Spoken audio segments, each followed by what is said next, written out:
বঙ্গে ইতিমধ্যেই ভোটের দাবাবা বেজে গিয়েছে। প্রত্যেকটি রাজনৈতিক দল নিজেদের ভোট বাক্স গুছিয়ে নিতে মরিয়া হয়ে উঠেছে। এদিকে রাজ্য সরকারের তরফেও বিগত বছরগুলির উন্নয়নমূলক প্রকল্পগুলির খতিয়ান তুলে ধরা হচ্ছে বিভিন্ন বুথে। এবার সেই উন্নয়নের খতিয়ান তুলে ধরে জনসংযোগে কোমর বেঁধে ভোট যুদ্ধে নামল তৃণমূল কংগ্রেস।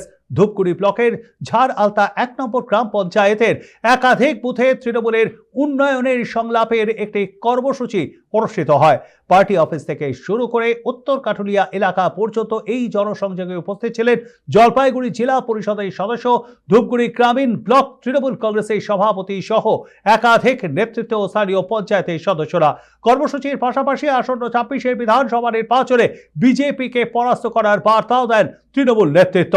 কর্মসূচিতে তৃণমূল কর্মী সমর্থকদের ভিড় ছিল চোখে পড়ার মতো, যা নির্বাচনের আগে শাসক দলের শক্তি প্রদর্শন বলেই অনুমান।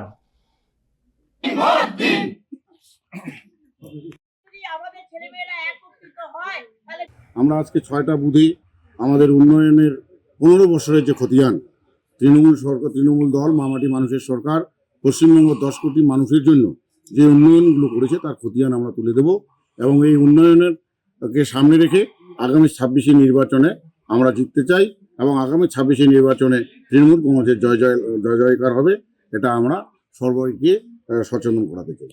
এখানে উন্নয়নের সংলাপ যে কর্মসূচি আমাদের মাননীয় মুখ্যমন্ত্রী মমতা বন্দ্যোপাধ্যায় এবং সর্বভারতীয় সাধারণ সম্পাদক আমাদের তৃণমূল কংগ্রেসের অভিষেক বন্দ্যোপাধ্যায়ের নির্দেশে দেওয়া হয়েছে, সেই বুথে আমরা এই কর্মসূচিগুলো করছি যে আমাদের 15 বছরের যে উন্নয়ন আমাদের তুলে ধরা। যখন সামনে অনেক কিছু এসে ভুল ভ্রান্তি বলে তাদেরকে ভুল বোঝানোর চেষ্টা করে, তিনি সেই সুবিধাগুলো পেলেও অনেক সময় ভুলে যান।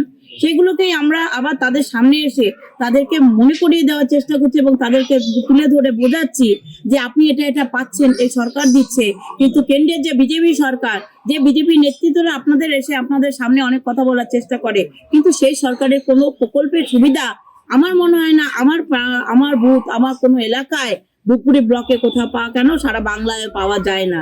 তারা ভোট আসলে তাদের দেখা যায়, এটা তো ঠিক, কিন্তু আমরা যা উন্নয়নটা করি, মানুষকে বাড়িতে পৌঁছে দিই এবং মানুষের সঙ্গে জনসংযোগটা রাখি, সেটাই আমরা মানুষের সঙ্গে বুথে এসে আলোচনার মাধ্যমে তুলে ধরছি।